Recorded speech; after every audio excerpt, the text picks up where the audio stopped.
So, speaking of NBA and the Knicks, tough loss tonight, but Kemba returns. Yes, that's some good news. The one thing I hate about this game is that we wasted the Evan Fournier performance.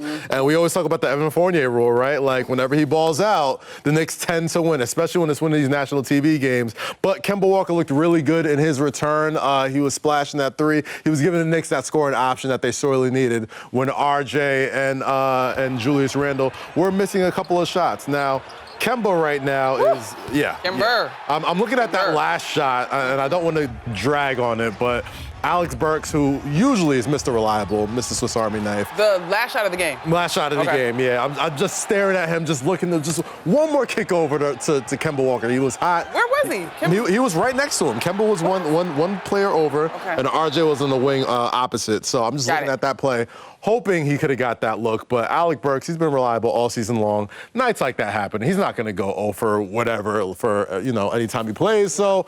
Tough loss for the Knicks, but he did, we'll see Thursday. To give Burks a little bit of credit, I met his dad, Stephen Burks, tonight. What's up, Stephen? Hey, how you doing? Alex, Dad. To give him credit, having not hit a single basket, hit that corner three that was no good because Julius was fouled on the attack to the rim. So he did answer the bell in fine fashion and got us about as good a look that you can expect to get off of a offensive rebound with the game winding down. All right.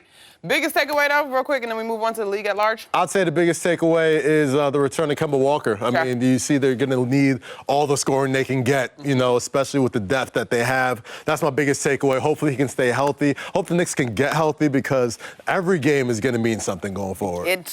Absolutely. Mike Breen and those guys and Clyde, they showed the standings during the game. 3.5 down, 2.5 up. It's just...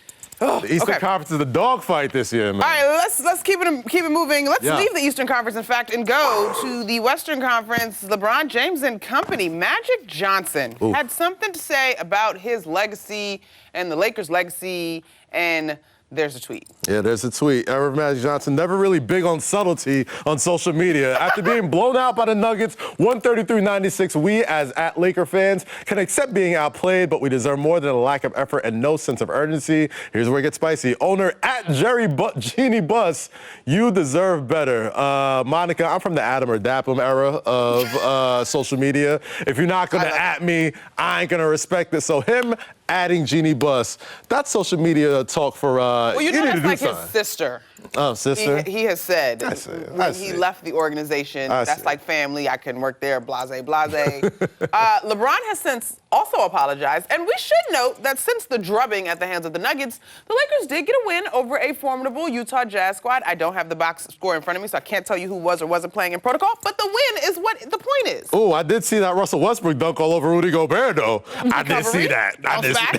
So, I mean, listen, the Lakers, playing for legacy franchises in the NBA is never easy. We know what it's like in New York City. You got to know what it's like in Los Angeles, right? Especially a franchise that has that many championships, that special of a lineage, and you got a guy like Magic Johnson who isn't just a super fan. He's not just alumni. He's not somebody. His name kind of ring bells around there. Statues and whatnot. Yeah. So if he's saying things got to change, lo and behold, the trade deadline is less than a month away.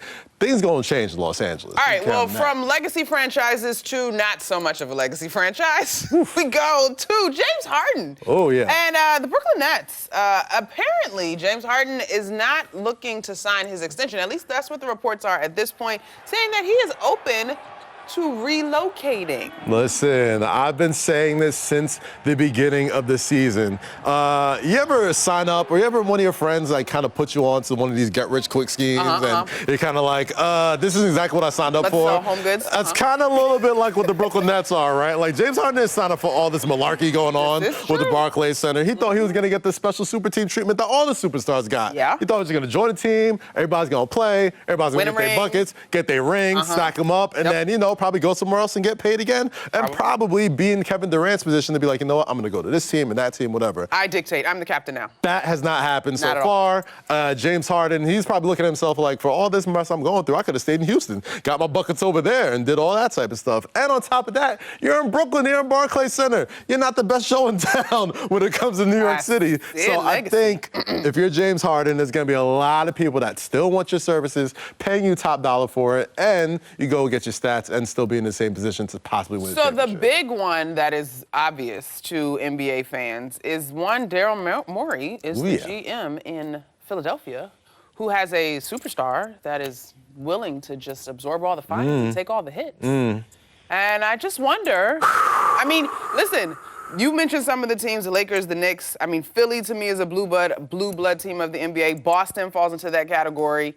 I just wonder if that situation maybe resembles more of what James Harden might be looking for. Monica, you see all the stories of the trade proposals going to Ben Simmons, and you know Daryl Morey is a very shrewd executive, right? Like he's not just going to wait for any old trade package, but. You know, James Harden is a guy who he's very familiar with, even though there's Joel Embiid over there and Ben Simmons is doing what he's doing to, I guess. Not doing. I don't know. Like, you played bad basketball, dude. Like, what do you want us to say?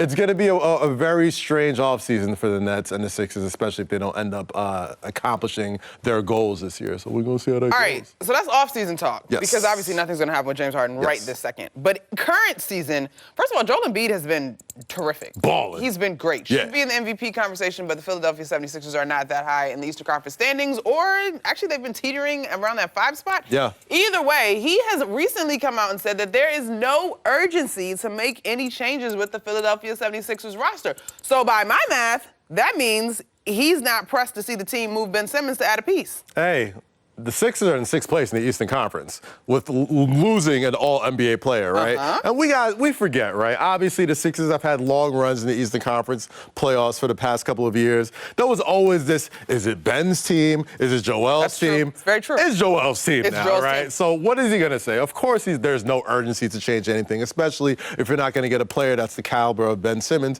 to go alongside your exquisite skill set. You know what I'm saying? So, Joel, I feel where he's coming from, but I mean, if the Philadelphia 76ers want to take that leap, especially this year when the Eastern Conference is literally up for grabs for about 4 or 5 or 6 different teams, I think they do got to make a move. I think Joel Embiid needs to be a little bit more lenient and be like, hey, I can use some help, Daryl. So here's the thing. Y'all know them wispy in your face. So yeah. Oh, okay, girl.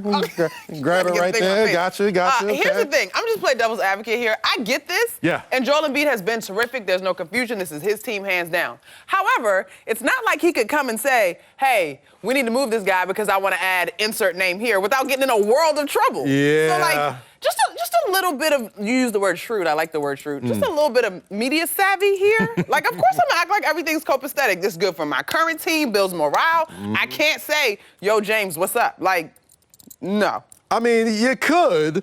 It just wouldn't be the nicest thing. Run me my money for running your mouth. Run me my bread.